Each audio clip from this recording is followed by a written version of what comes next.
Alors j'ai oublié 1899 au cinéma, fallait s'y attendre.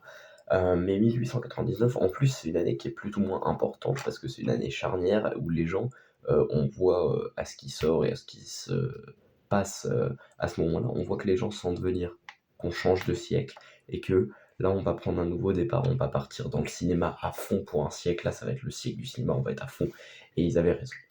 D'ailleurs, en 1899, on va avoir, un premier brevet déposé pour du cinéma en couleur. Alors, tout comme le son en 1900, vu que du coup, bah, j'en ai parlé, plus tôt, tout comme le son en 1900, ça va pas s'imposer avant, un certain temps, mais on sait que c'est possible. On sait que c'est faisable, on nous dit: «Voilà, on peut faire du cinéma couleur de cette manière» et ça va forcément être peaufiné avant de s'imposer finalement. C'est déjà une grosse avancée, c'est déjà super sympa et en plus, cette année, on a un film qui sort qui, n'est pas en couleur lui, qui sera, Cendrillon de Georges Méliès. C'est un film, ça doit être le premier que j'ai regardé quand j'ai voulu préparer cette série de vidéos. Hem, il m'a beaucoup plu. En vrai de vrai, je l'ai bien aimé, mais du point de vue artistique. Là, je peux dire, ouais, point de vue artistique, je l'ai bien aimé. C'est pas la prouesse du cinéma, de waouh, c'est impressionnant, c'est le vieux cinéma, c'était comme ça avant, waouh.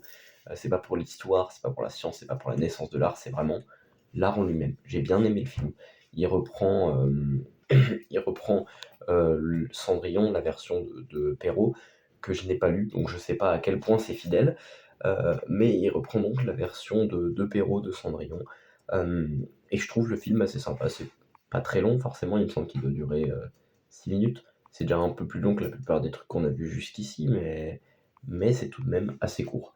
Et on rentre donc dans les courts-métrages, et on n'est même plus dans des très courts-métrages, comme je crois que j'ai fait que ça jusqu'ici.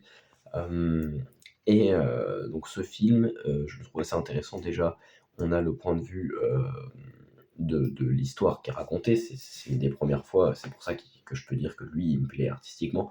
C'est une des premières fois qu'on invente une histoire, ou du moins qu'on raconte une histoire qui n'a jamais eu lieu, qui n'existe pas, et on raconte comme ça une histoire bon, qui du coup c'est aussi est adaptée d'un livre. Pour l'instant, on n'écrit pas, il n'a pas totalement écrit une histoire bien construite, il l'a reprise.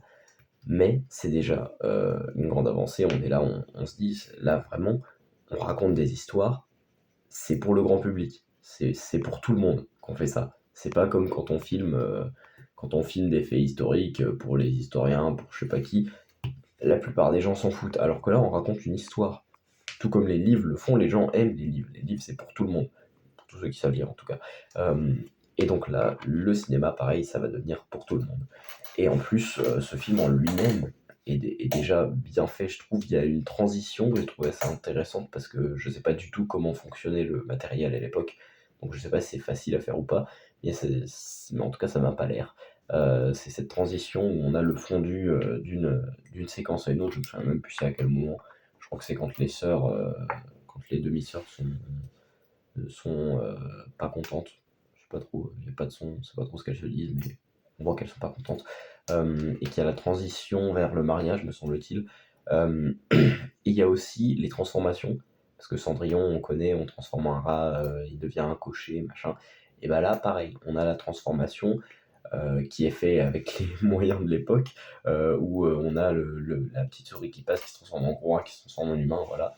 Euh, je trouvais ça aussi intelligent et inventif, parce que Méliès, il n'y a aucun doute sur le fait qu'il était très inventif et qui trouvait toujours des moyens de faire les choses avec les moyens du bord et de l'époque. Donc c'est un film que j'ai trouvé vraiment sympa pour une année qui est vraiment importante pour le cinéma. Et en vrai, regardez-le. Juste regardez-le. J'ai pas grand chose de négatif à dire dessus.